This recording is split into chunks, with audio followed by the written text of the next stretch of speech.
एक छोटी सी कथा है कि एक बार ठाकुर जी ने सोचा कि प्रेम की परिभाषा कौन देगा। मान लो आज बताना चाहते हो रुक्मणी को कि ब्रज गोपियों जैसा प्रेम किसी में नहीं है। बहुत अच्छी कथा कि कहते हैं कि आज ठाकुर जी ने अभिनय किया कि आज ठाकुर जी को ज्वर आ गया, बुखार आ गया, भगवान लेटे हैं द्वारका में। सारे वैद्य ने आकर के देख लिया लेकिन कोई दवाई काम नहीं करती।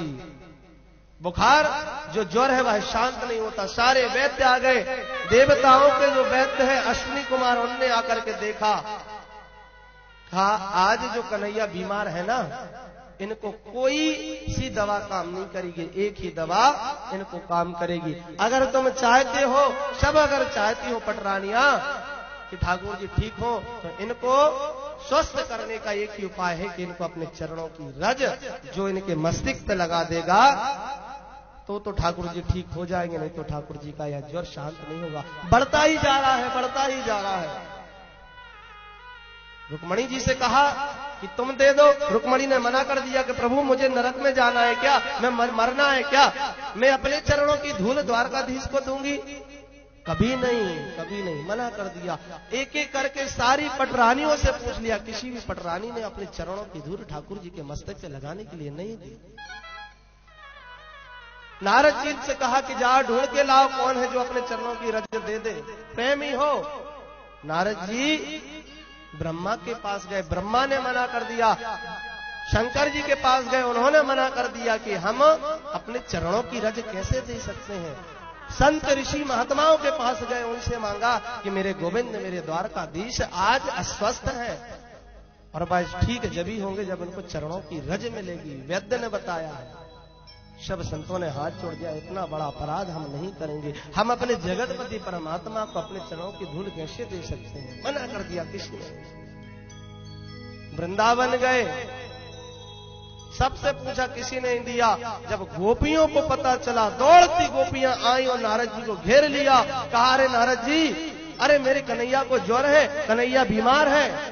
कहा हाँ गोपियां, और बहुत ज्यादा ज्वर है, कोई भी दवा बताओ क्या करना है, हम क्या करें उनके लिए? कहा वैद्य ने कहा है कि जो अपने चरणों की रज ठाकुर को दे देगा तो ठाकुर मस्तक पे लगाएगा तो ठीक हो जाएगा। सारी गोपियां पैर से जमीन पर लौटने लगी, पैरों को रगड़ने लगी और जितनी पैर में धूल थी निकाल करके लेकर के खड़ी हो गई कि लो नारद जी, लो इसको जाकर के ठाकुर जी के मस्तक पे का पूरे शरीर में लगा दो, मेरे ठाकुर ठीक हो जाए। यह दृश्य जब नारद जी ने देखा, चौंक गए, देखने लगे गोपियों को और कहते हैं गोपियों तुम क्या करने जा रही हो पता है? कहा हाँ पता है। कहा इस रज को देने के लिए किसी पटरानी ने, किसी भी संत ने, किसी ब्राह्मण ने, किसी भी देव ने, किसी भी देवता ने इस रज को देने से मना कर दिया, किसी ने नहीं कहा। सबको लगता है कि अगर हम ठाकुर को रज देंगे और वो मस्तक पे लगाएगा चरणों की तो हम नरक के वासी होंगे। गोपी ने कहा कि मुझे इसका कोई मतलब नहीं कि मैं नरक में जाऊं या कहीं जाऊं, बस अगर मेरी रज से अगर मेरा ठाकुर प्रसन्न होता, वह स्वस्थ है, तो मैं हजारों वर्ष नरक में रहने के लिए तैयार हूं। हमें कोई फर्क नहीं पड़ता कि हम कहां रह रहे हैं, अगर मेरा ठाकुर ठीक है, प्रसन्न है, स्वस्थ है, तो हम नरक भी भोगने के लिए तैयार हैं। यह गोपी का प्रेम है। कोई इनकी प्रेम की कल्पना कर सकता है? इसलिए गोपियों का प्रेम सर्वश्रेष्ठ माना गया। वह